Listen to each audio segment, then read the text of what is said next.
exercício 4, nós temos, né, foi solicitada aqui a corrente out, essa corrente aqui, ó, medida por esse amperímetro, e a corrente que circula no resistor R3. Então, a gente tem que encontrar a corrente out, que é a corrente saída, ó, corrente saída do meu circuito, e a corrente que circula no resistor R3. Primeiro ponto, eu tenho uma fonte de 2 volts, um sinal, né, de excitação de 2 volts na entrada. Então, vou vir aqui e vou considerar que esse ponto aqui, que nesse ponto, eu tenho 2 volts de tensão. Agora, eu tenho um estágio com amplificador operacional e eu tenho um segundo estágio com amplificador operacional. No primeiro estágio, eu tenho um circuito diferente do habitual, né? Eu tenho uma realimentação por um resistor. Agora, esse resistor aqui vai influenciar, né? Será que se eu tivesse um curto-circuito aqui seria a mesma coisa do que um resistor de 100 ohms, né? O R aqui representa a unidade padrão, que é o ohm, né? Então, se eu lembrar, o sinal está sendo aplicado à entrada não inversora. A equação do amplificador não inversor é 1 mais o resistor de realimentação, que seria o R2, dividido por um resistor aqui imaginário, ó. Esse resistor imaginário, a resistência dele vale um valor infinito. Por quê? Porque é um circuito aberto, não tem corrente circulando, é um valor muito alto. Então, eu tenho essa situação aqui, ó, 1 mais R2 dividido por um valor muito alto. Qualquer valor dividido por um valor muito alto vai me dar 0. 1 mais 0 é 1. Então, o ganho, né? O ganho do primeiro estágio desse amplificador vale 1. Então, esse ganho vale 1, certo? Então, se o ganho vale 1, a tensão nesse ponto vai valer 2 volts. Não tem nem o que analisar. Beleza, tensão nessa entrada vale 2. Agora, o que eu tenho que avaliar? O segundo estágio. O que eu tenho no segundo estágio? Aqui, ó, eu poderia ter desenhado um terra aqui, ó. Se eu viesse aqui, eu poderia ter desenhado um terra e cortado isso aqui, ó. É a mesma coisa, eu quis interligar. A gente tem que ficar, né, atento aí a como a gente vai interpretar, porque, como eu comentei anteriormente, o mesmo circuito ele pode ser desenhado e redesenhado de várias formas diferentes.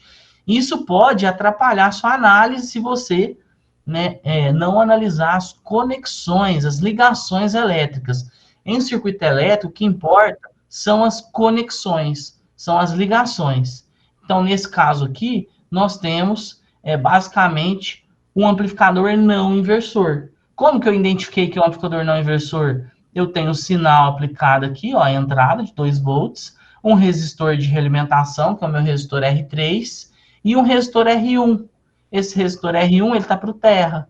Então, aqui, ó, a tensão desse ponto aqui, ó, você pode ir dando nome também para os pontos aí de tensão. Aqui eu já posso chamar de Vout, que é a tensão de saída do amplificador operacional do segundo estágio. Vout vai ser basicamente igual à tensão de entrada, que é 2, vezes o seu ganho. Mas qual que é o seu ganho? Aí eu tenho que lembrar, amplificador não inversor. O não inversor, o ganho é 1 mais o resistor de realimentação, que é 40, dividido pelo resistor R1, que é 10.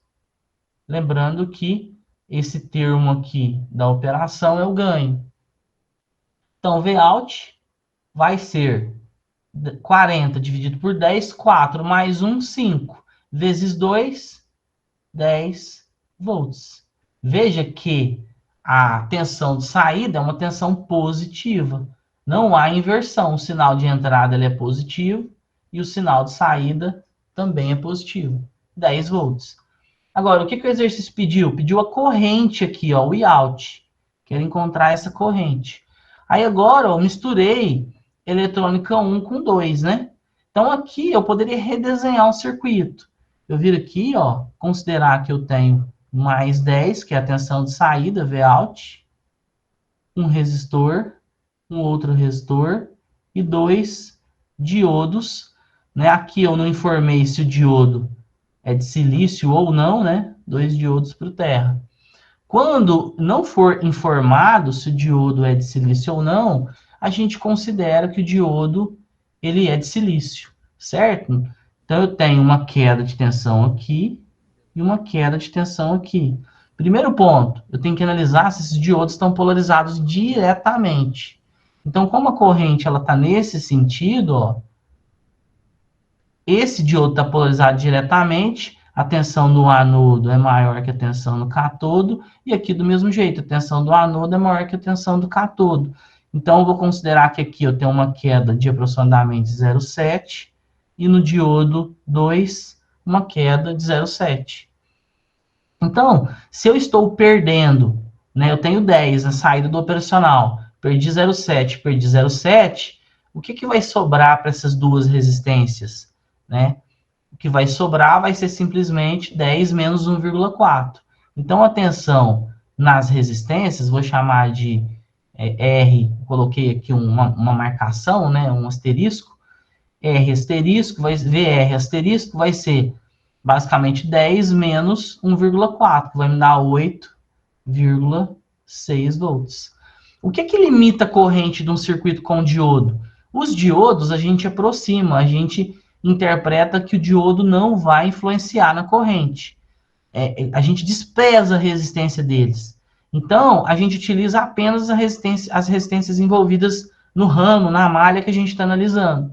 Então, a corrente do circuito, o Iout, vai praticamente ser a tensão em cima das resistências dividido pelo valor das resistências. Nesse caso aqui, R5 mais R6.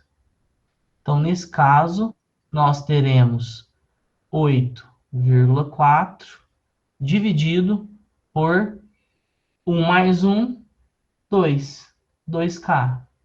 Então, 8,4 dividido por 2, 8,6, não, 4,2. professor? Oi? 8,6, não? Ah, 8,6.